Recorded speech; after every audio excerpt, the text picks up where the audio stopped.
Kamala Harris thought she was making a political comeback, but unfortunately for her, she's just digging a deeper hole for herself. So she's out there right now doing this book tour, promoting her new book, 107 Days, and one of the most interesting tidbits in there is her admission that she wanted to pick Pete Buttigieg as her vice president. But there's just one problem. He's gay. According to Politico, Buttigieg was her initial pick for a running mate, and she explains, she wrote in her book, quote, "But we were already asking a lot of America to accept a woman married to a Jewish man. Part of me wanted to say, screw it, let's just do it. But knowing what was at stake, it was too big of a risk." So in other words, Kamala Harris was so afraid of discrimination that she decided to discriminate against the gay man and choose Tim Walz instead. Yeah, that decision ended really well, as we saw during the vice presidential debate. This is really ironic, of course, coming from Miss DEI herself. We all know Joe Biden picked her because she's a woman and a black woman, yet she couldn't pay it forward. She couldn't pick the gay man. And it also tells you a lot about her judgment, right? She thought he was the more qualified person. She thought he would do better for America. But instead, because it was politically toxic, she decided to go for the clown. She decided to go for Tim Walz. I don't know about you. Put politics aside, at least go with what you think is best for the country. That's just absolutely ridiculous. Well, as Kamala Harris is doing this book tour, she actually appeared on MSNBC with Rachel Maddow. Rachel Maddow, keep in mind, is a lesbian. She brought this up, and Kamala Harris attempted to deny what she wrote in her own book. You can't make this stuff up. I guess I'd ask you to just elaborate on that a little bit. It's hard to hear. Yeah. With you running as, you're the first woman elected vice president. You're a black woman and a South Asian woman elected to that high office, very nearly elected president. To say that he couldn't be on the ticket effectively because he was gay is hard to hear. No. That's not what I said. That he couldn't be on the ticket because he is gay.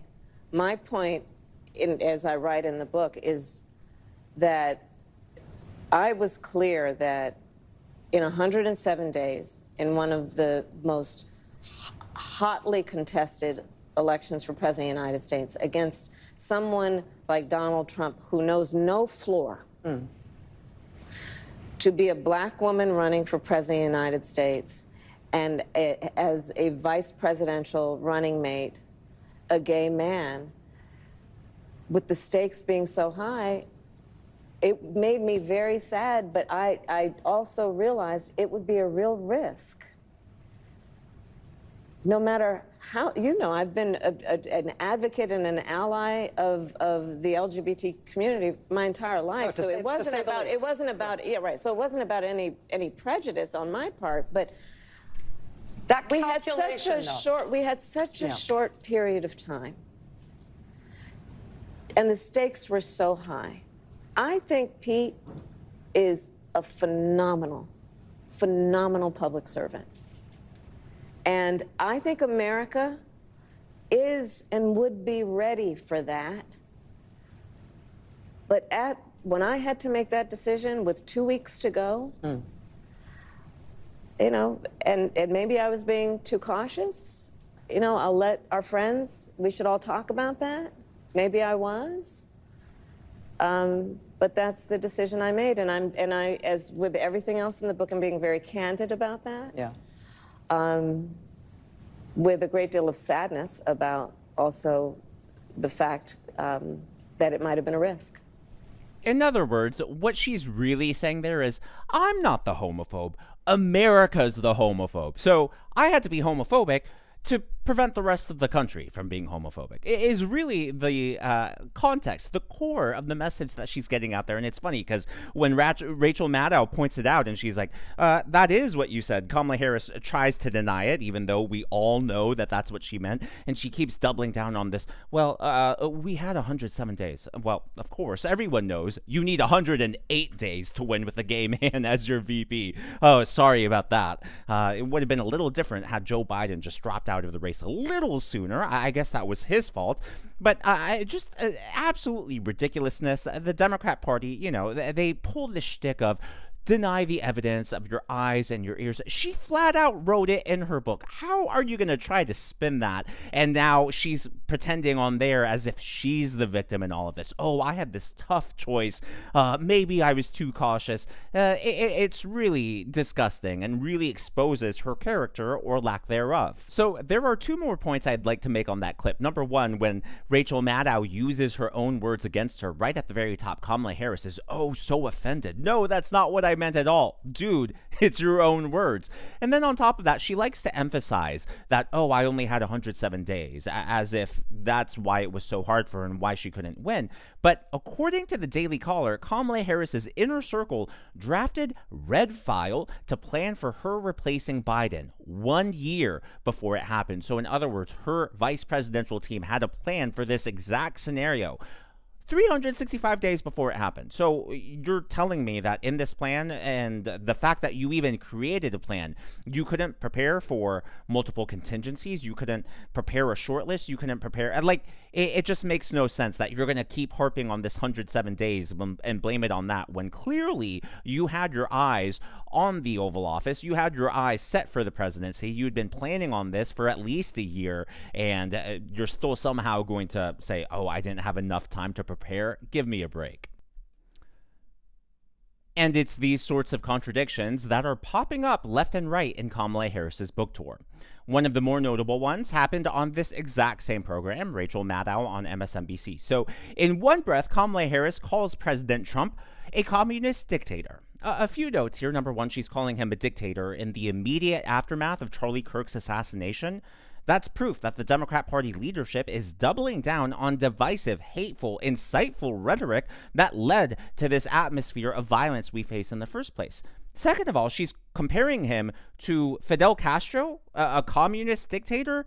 I thought he was Hitler, a Nazi. They can't keep their story straight here. And then obviously, if she's calling him a communist dictator, the connotation here is that she hates communists. Communists are a bad thing. If you're calling someone that, you're obviously using the word communist as an insult. So she says that in one breath. And then in the very next segment, they start talking about the mayoral race in New York City. And what does she do? She endorses Zoran Mamdani, a literal communist. You cannot make this stuff up.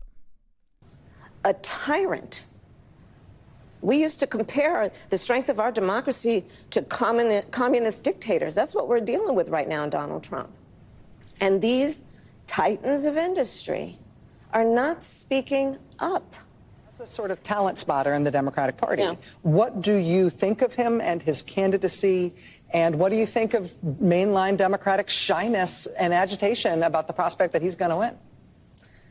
Look, as far as I'm concerned, he's the Democratic nominee and he should be supported. Do you endorse his candidacy? I support the Democrat in the race, sure. But let me just say this.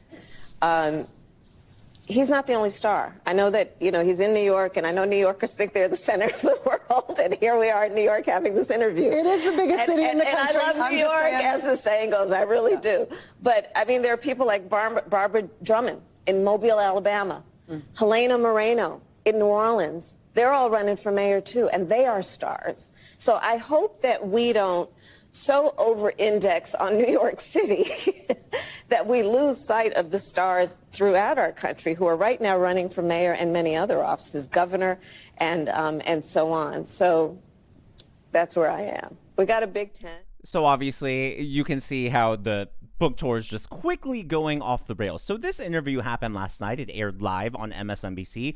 Well, things got even worse earlier this morning when over on CNN, Harry Enton actually started going through Kamala Harris's polling numbers. So she's obviously releasing this book to try to make a buck, get some more publicity for herself. She decided not to run for governor in California, which is leading many people in politics to predict that she's eyeing a presidential run in 2028 again. So this news from Harry Enton is definitely not welcome news, at least for her.